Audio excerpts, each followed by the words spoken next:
Welcome back. Well, he's a star of the silver screen with a career that spans more than 35 years, but Peter Mochrie wanted more. The actor has opened up to new idea, explaining that at 57, he's finally found his purpose. Now, Peter first shot to fame on The Restless Years at just 19, and then took on roles in Australian classics like Water Rats. But if she turns up... I was trying to help her. Look, I cannot afford to get this guy offside. I have already lost 6 months of my child's life. Peter then moved across the ditch to New Zealand, where he spent 6 years as womaniser Dr. Callum McKay on much-loved series Shortland Street. I don't care who the hell you are, I just want you to leave right now.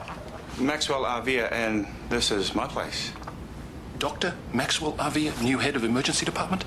That's right. And you are... Very embarrassed. But the Aussie grew tired of the glitz and the glamour, and now his life has taken on a whole new direction. And Peter Mochrie joins us live at the desk. Pete, great to see you. Thanks very much for having me. Mate, you started acting at 19. Are you glad that you got your break at such a young age? Yeah, there was nothing else to do. My father wanted me to be a lawyer, and I went off to do a commerce law degree at University of New South Wales. I fell in love with the stage, ended up at NIDA, and away we went. 35 years you've done in the industry. How do you think it's changed over that time? It's now digital. Yeah. You know, I've started this thing called The Art of Presenting on Camera, which is an e-course. I teach most nights at a great school, Denise Roberts' school called Screenwise in Surrey Hills.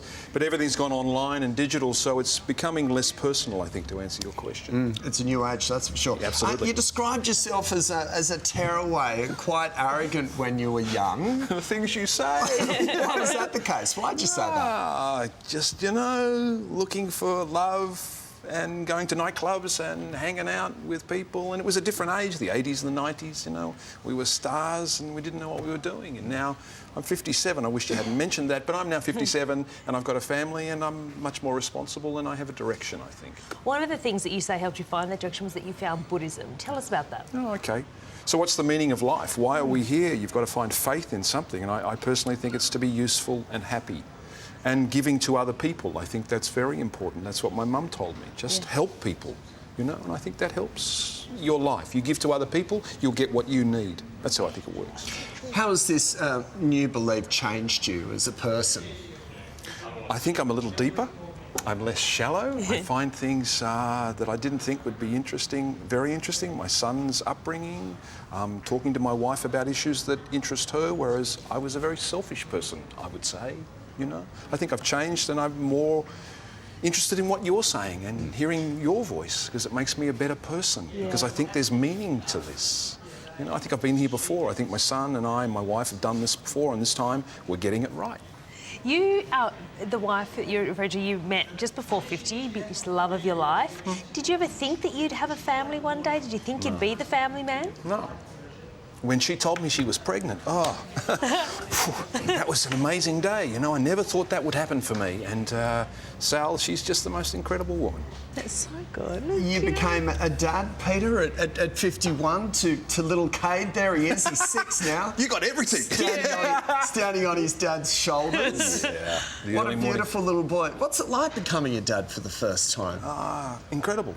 It's hard to explain it. I've teared up. It's giving to somebody else and not focusing on yourself. You talk to parents and that's what they do. You know, they say you have to change, you have to grow and grow up.